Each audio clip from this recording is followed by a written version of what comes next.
First of all, I think you know who I am. I'm Jeanine Pirro. I am now the United States Attorney for the District of Columbia. And on May 22nd, I stood at this very podium to announce the initial charging of Elias Rodriguez, 31 years old, of Chicago, Illinois, to a community that was reeling because of one person's actions. Today, we in the United States Attorney's Office continue our journey to seek justice for not only 2, but 4 victims of this horrific crime, which has had enormous consequences and repercussions, not just in the district, but nationwide and worldwide. Not only affecting these victims and their families, but opening old wounds and re-victimizing victims of past anti-Semitism. Now, a few facts. On May 20 of 2025, Elias Rodriguez traveled from Chicago, Illinois, to Washington, D.C., and brought with him a 9mm semi-automatic weapon. While on the plane, he traveled across multiple state lines and drafted a manifesto called an explication on his iPhone. His explication made clear his purpose in committing these crimes that I'm about to read to you was to demonstrate his hatred for the people of Israel. The next day, on the afternoon of May 21, he purchased a ticket to attend a young diplomat's reception sponsored by the American Jewish Committee at the Capitol Jewish Museum, located just 2 blocks from here on 3rd Street in Northwest D.C. Now, the American Jewish Committee, of course, supports Israel and its right to exist in peace and security. That very same night, he watched as people left the reception. When he saw the 4 victims in this case, all of whom were from the Israeli embassy, he crossed the street, he opened fire, killing first Yaron Lashinsky, then killing Sarah Milgram, and when firing these fatal shots, he yelled, "Free Palestine." After he killed Yaron and Sarah, he entered the Capitol Jewish Museum, pulled out a red keffiyeh, and yelled, "I did it for Palestine," after which he was arrested. Now, a D.C. grand jury has charged in this indictment 2 hate crimes, alleging that he murdered Yaron Lashinsky and Sarah Milgram because of his bias against the people of Israel. He demonstrated this hatred through his words, "death to Israel," and his violent actions against Yaron and Sarah and their co-workers from the Israeli embassy. He also posted one of his postings on social media, "Please, please, please, God, please, vaporize every Israeli." And now to the charges. A grand jury in the District of Columbia has indicted Elias Rodriguez in a 9-count indictment with the following crimes. Count 1, murder of a foreign official under 18 U.S.C. 1116 for the murder of 30-year-old Yaron Lashinsky, a foreign official employed by the government of Israel.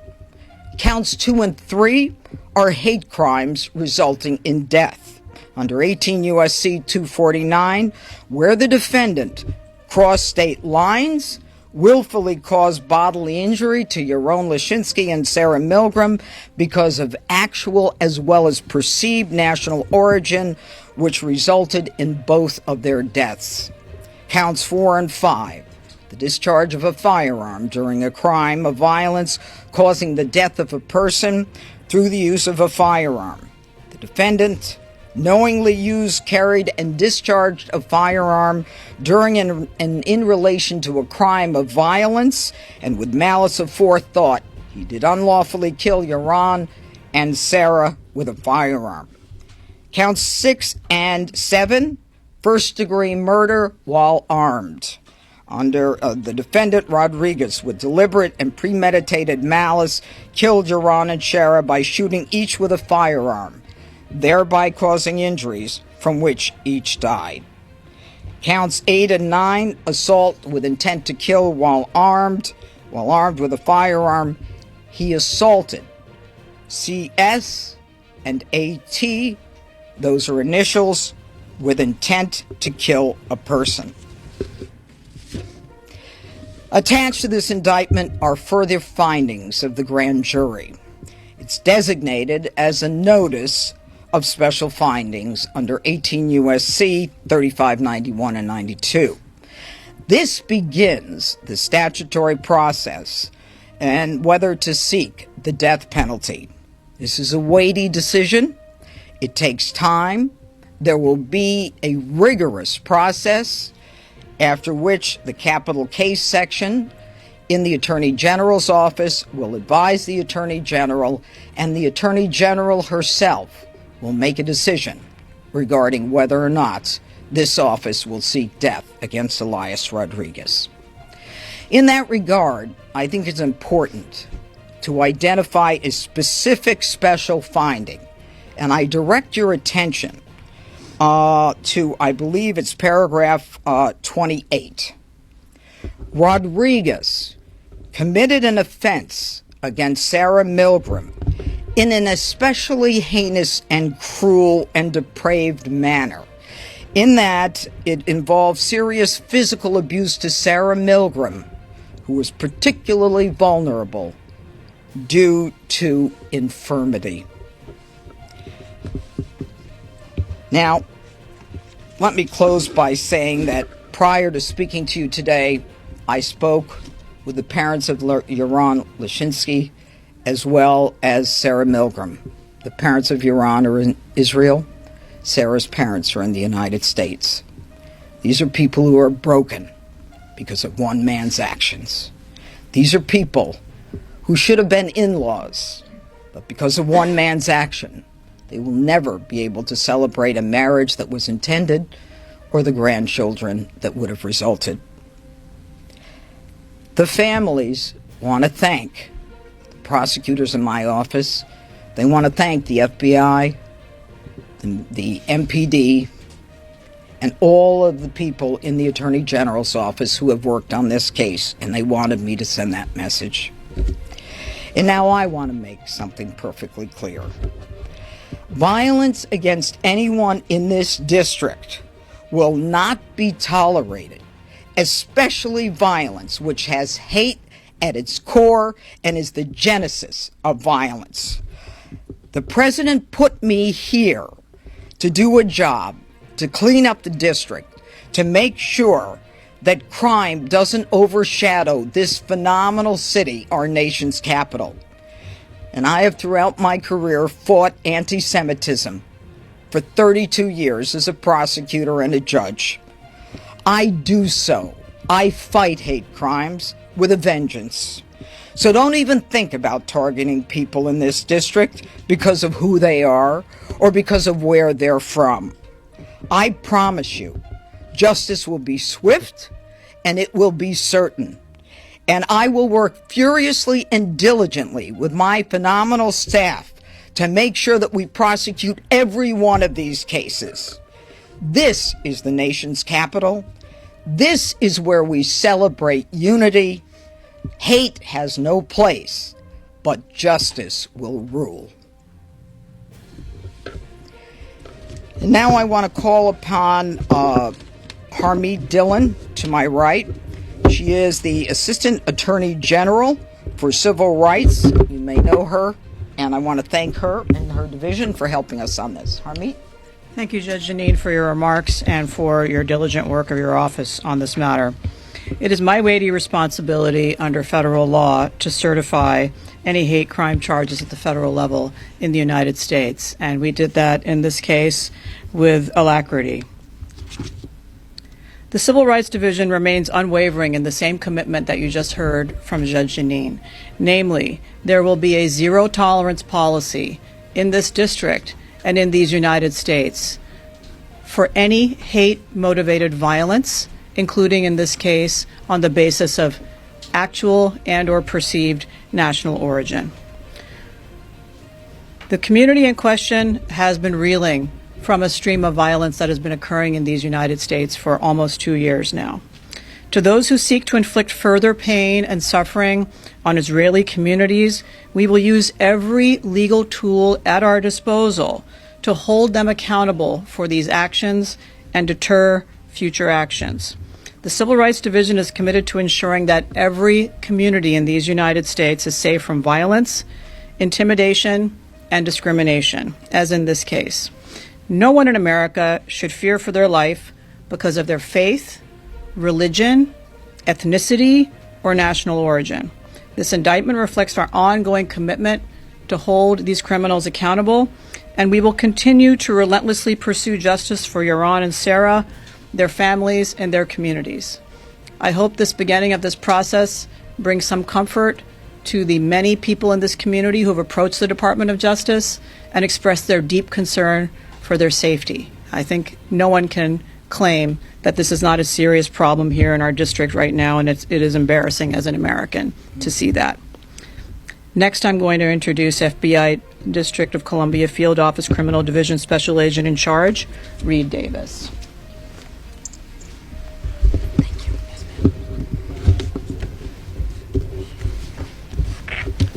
Thank you, Judge Pirro.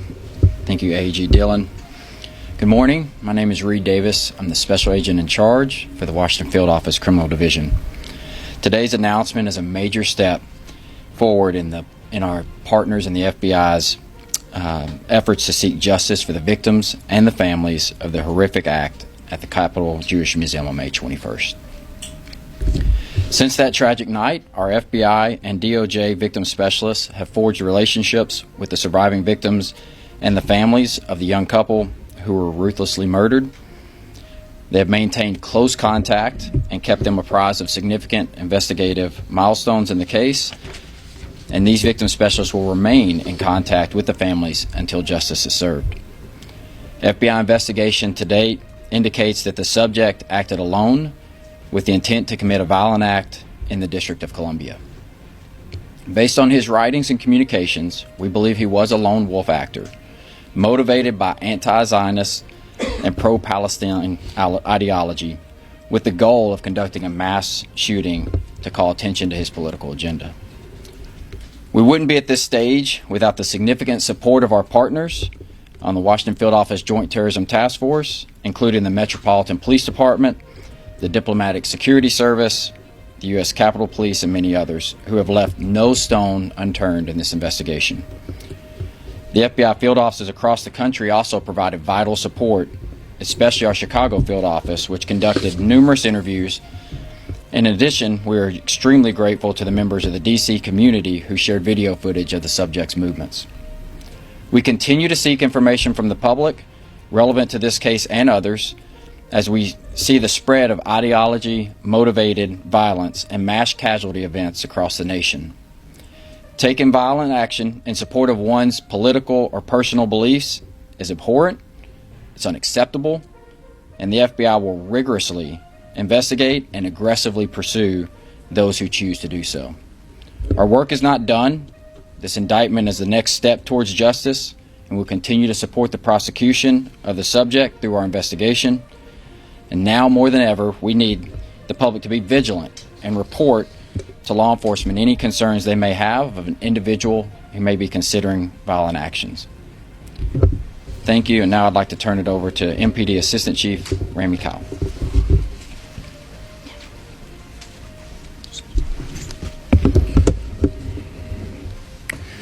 Good morning. I'm Assistant Chief Rami Kyle of the Investigative Services Bureau at the Metropolitan Police Department.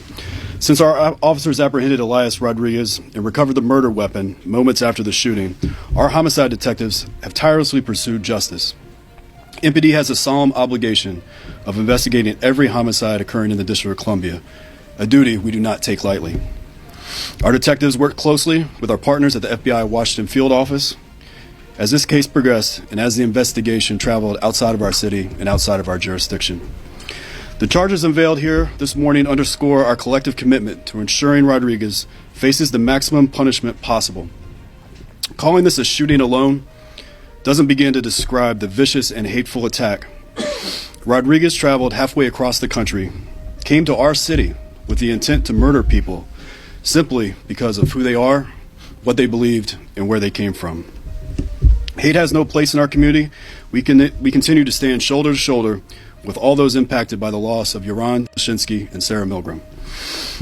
MPD strongly supports the religious community here in Washington, D.C. We have maintained a heightened presence at religious institutions, and we are in regular contact with leaders of all faiths and work to safeguard our houses of worship. As always, we remind our community to remain vigilant and immediately report any suspicious activity. I want to commend the dozens of MPD officers and fellow first responders that rushed to the Capitol Jewish Museum that night. These brave men and women, they did not know the nature of the threat they were running toward and acted swiftly to take this suspect into custody. I want to thank our partners here at the United States Attorney's Office and the FBI Washington Field Office for their commitment to pursuing justice. Every agency involved in this investigation has worked together seamlessly from the very beginning. And lastly, I want to express our gratitude to our local community for providing tips and video that helped our detectives with this case. I also want to thank our community for supporting our Jewish community in the face of this awful tragedy. Thank you, and I'll now turn it back to Judge Pirro. Thank you. Okay.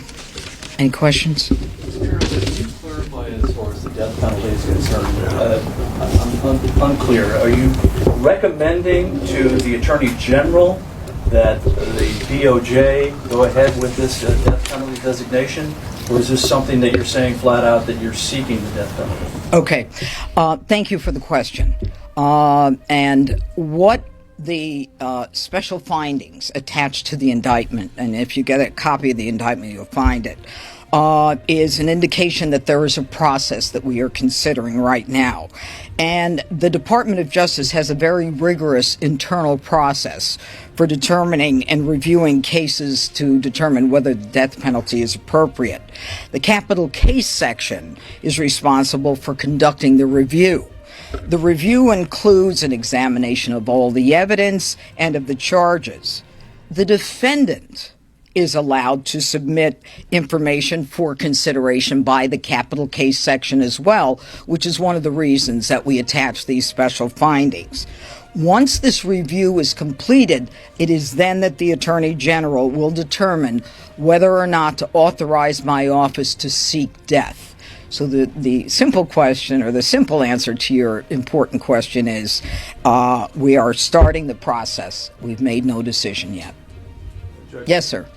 Judge Pirro, go ahead, sir.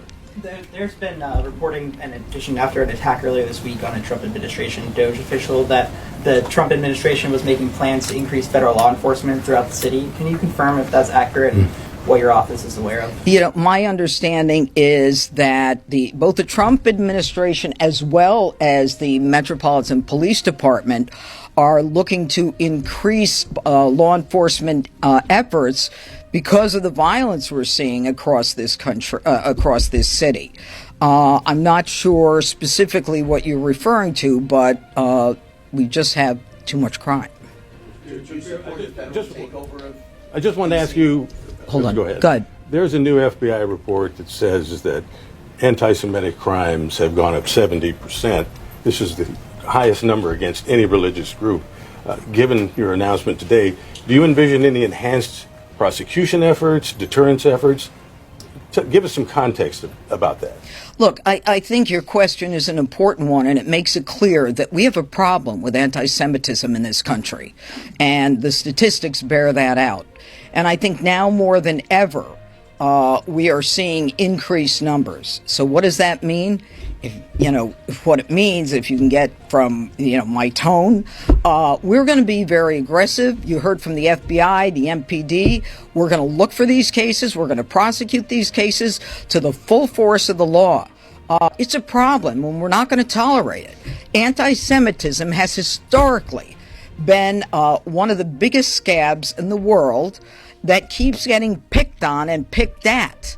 So from my perspective, I will go forward with every case with vengeance. Judge Pirro, do you support a federal takeover of Washington, D.C.?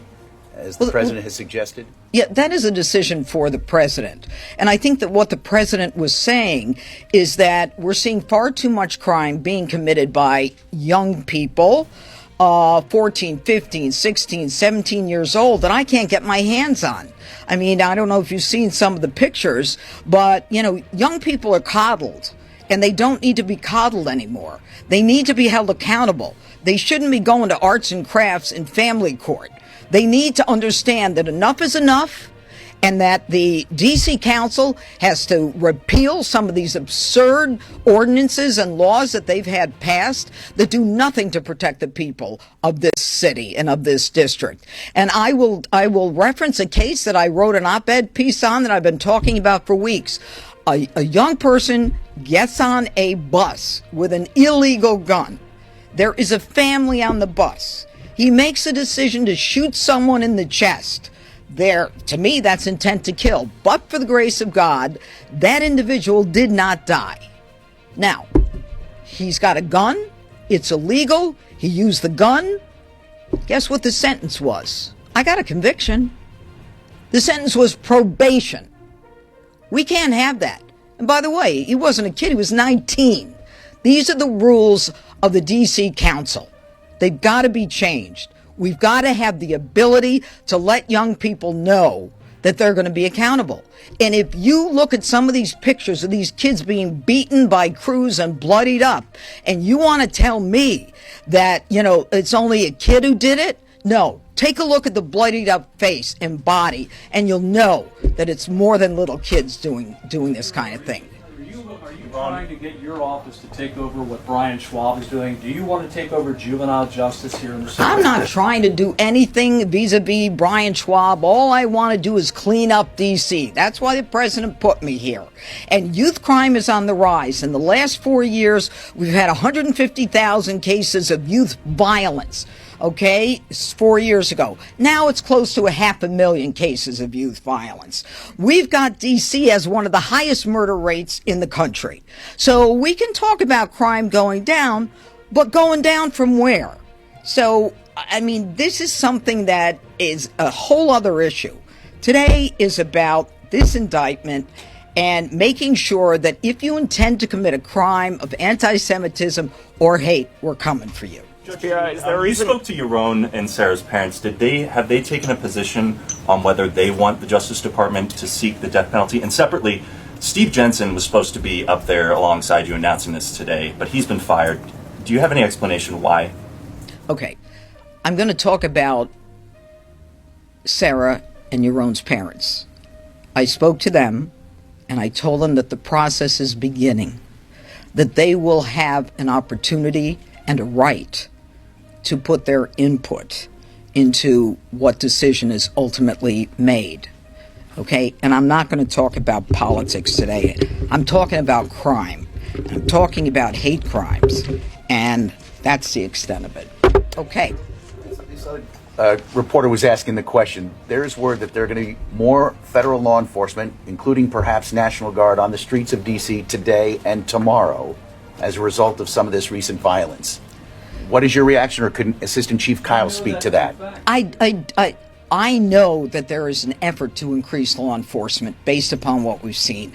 But I also know that today is about the Lashimskis and Sarah and two other victims whose lives are forever changed because of one individual's decision to come to this city and create a ripple effect that has rippled throughout the world. And that's enough on the other stuff. Okay? Could we ask Assistant Chief Kyle for his reaction to that? More federal law enforcement. Could you come to the microphone? I'd rather we talk about Lashinsky. You could call him later. I'm done.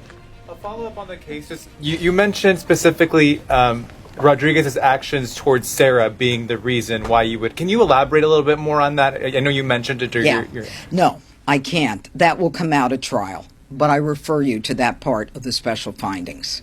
It's horrific. Thank you all very much. Okay.